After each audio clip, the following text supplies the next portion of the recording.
நேர்கள் அனைவருக்கும் அஸ்ஸலாமு அலைக்கும் வரஹ்மத்துல்லாஹி வபரகாத்துஹு மற்றும் ஒரு காணொளி ஊடாக உங்களை சந்திக்கின்றேன். இந்த உலகத்தில் வாழக்கூடிய எல்லோருக்குமே பிடித்தமான ஒரு உறவு என்றால் அது தாய் மட்டும்தான். இந்த உலகத்தில் தாயினுடைய அன்புக்கு ஈடாக யாருமே கிடையாது என்பதுதான் நாம் அறிந்த ஓர் உண்மை. குறிப்பாக சாதாரண பிள்ளைகளை வளர்க்கக்கூடிய தாய்களை விட மனோநிலை பாதிக்கப்பட்ட மற்றும் புத்தி சுவாதீனமற்ற பிள்ளைகளை வளர்க்கக்கூடிய தாய்களுக்கே பல சிறப்பம்சங்கள் இருக்கின்றன. அந்த குழந்தைகளுக்கு அவர் செய்கின்ற அந்த சேவைகளை வார்த்தைகளால் சொல்லி புரிய வைக்க முடியாது. அண்மையில் அப்படியான ஒரு சம்பவம் மக்காவில் வைத்து நடைபெற்றிருக்கிறது.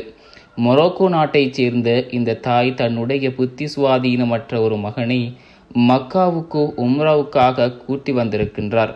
கூட்டி வந்த இடத்தில் தன்னுடைய தாயோடு சண்டை பிடித்து தாயின் கைகளை உதறிவிட்டு ஓடக்கூடிய காட்சிகளை நாம் பார்க்கலாம்.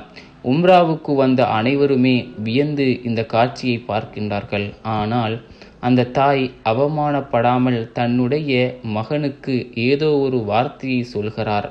மீண்டும் அந்த மகன் தன்னுடைய தாயை அணைத்து முத்தமிடுகின்ற காட்சிகள் அனைவரையும் மெய்சிலிருக்க வைக்கின்றது.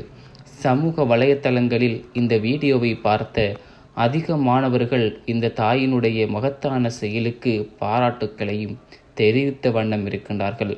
இந்த இடத்தில் இவருக்கு பதிலாக வேறு யாராவது இருந்திருந்தால் அந்த மகனை விட்டுவிட்டு சென்றிருப்பார்கள். எனவேதான் அன்பார்ந்த இஸ்லாமிய சகோதர சகோதரிகளே, சாதாரண குழந்தைகளை வளர்க்கக்கூடிய தாய்களை விட புத்தி சுவாதீனமற்ற வலது குறைந்த பிள்ளைகளை பராமரிக்கக்கூடிய தாய்களுக்கு சிறப்பம்சங்கள் அதிகம் என்பதற்கு இந்த சம்பவம் ஒரு அழகான ஒரு எடுத்துக்காட்டாக அமைகிறது. இன்ஷா அல்லாஹ் இது போன்ற பல விடயங்களை தெரிந்து கொள்ள நம்முடன் இணைந்து கொள்ளுங்கள்.